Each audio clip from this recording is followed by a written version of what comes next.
To today's video. Today I will be talking about muscles of facial expression. So let's begin. So facial muscles are subcutaneous muscle. Since these muscles are inserted into the skin, they bring about the various facial expressions. So they are secondarily known as muscles of facial expression. All but one muscle are innervated by facial nerve, which is cranial nerve 7. Levator palpebrae superioris is the muscle which is innervated by cranial nerve number 3, which is oculomotor nerve. Face is richly vascular and is supplied by facial artery, transverse facial artery, and arteries that accompany cutaneous nerves, which are small branches of ophthalmic, maxillary, and superficial temporal arteries. And for this video I will be going through sections of the face, and we will begin from top to bottom as I always go. So let's begin with scalp muscles. So the first muscle I will be talking about is frontal belly of occipitofrontalis.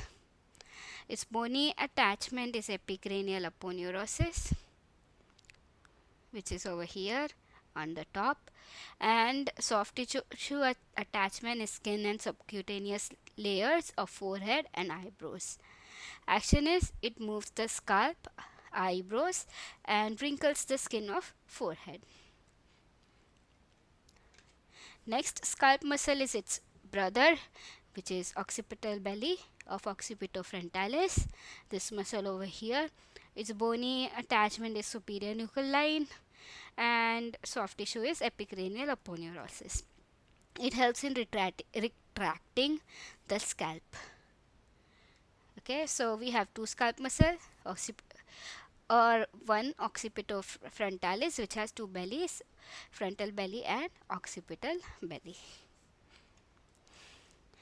Next we go to the nose muscles.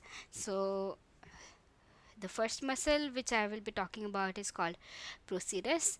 Procerus has a bony attachment which is at nasal bone and upper part of lateral nasal cartilage, and its soft tissue attachment is in the skin of the forehead between eyebrows and on the bridge of the nose. Its action is it moves and wrinkles the nose. Next muscle which I will be talking about is compressor naris or nasalis. Its bony attachment is maxilla just laterally to the nose, and soft tissue attachment is aponeurosis across the dorsum of the nose. Its action is compression of the nasal aperture.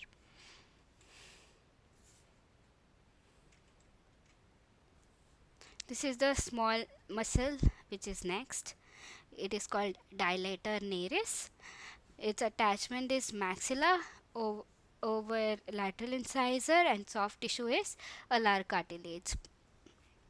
Its action is to dilate the nasal aperture, as its name suggests.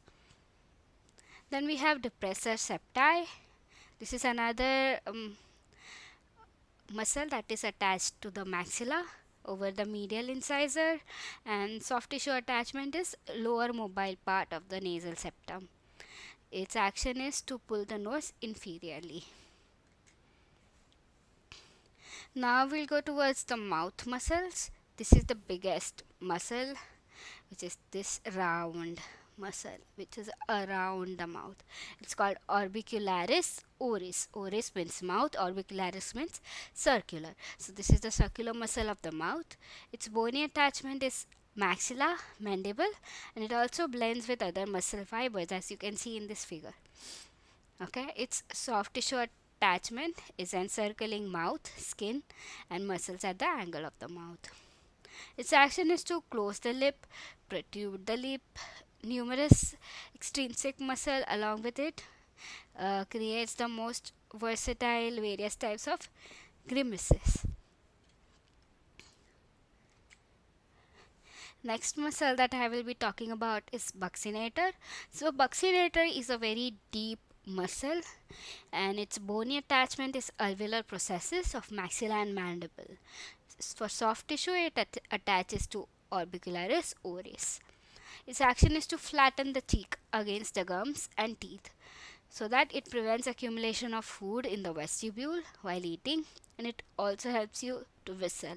Okay, so this is an important muscle. It is pierced by two important structure, which is parotid duct and buccal branch of mandibular nerve. Next muscle that I will be talking about is levator labii superioris alicu nasi. I know it has a very long name, but you will get hold of it once you continue studying anatomy. Its bony attachment is frontal process of maxilla, and soft tissue attachment is upper lip and alar cartilage of the nose. So, what are its action? As you know, levator labii superioris alicu nasi. The name suggests it lifts the upper lip and also dilates the nostril. Then we have zygomaticus major muscle. Its bony attachment is zygomatic bone, as the name suggests, and soft tissue attachment is skin at the angle of the mouth. It pulls the angle upwards, literally as in smiling. So this is a smiling muscle, zygomaticus major. Then we have levator labii superioris, which is right next to levator labii superioris alicu nasi. So its bony attachment is infraorbital margin, and soft tissue attachment is skin of upper lateral half of the upper lip. It elevates the upper lip and also forms the nasolabial groove. Next small muscle we have is called levator anguli oris.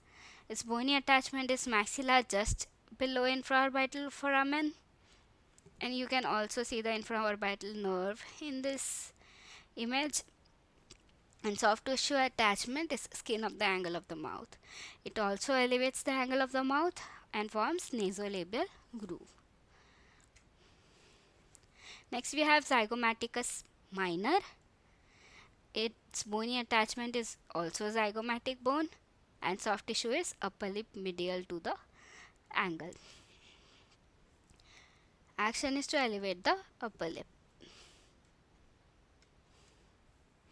Then we have depressor anguli oris, which is this big muscle over here. Its bony attachment is oblique line of the mandible below the first molar and premolar and canine. Soft tissue attachment is skin at the angle of the mouth, and it also fuses with orbicularis oris. Its action is to draw the angle of the mouth downwards and laterally. Then we have depressor labii inferialis. Bony attachment is anterior part of the oblique line of mandible. Soft tissue attachment is lower lip at midline and fuses with the muscles from the opposite side. Its action is to draw the lower lip downwards.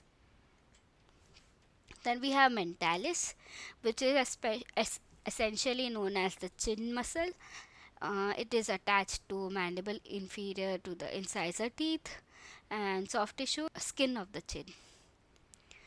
Lower lip, its action is to elevate and protrude the lower lip and also wrinkles the skin of the chin.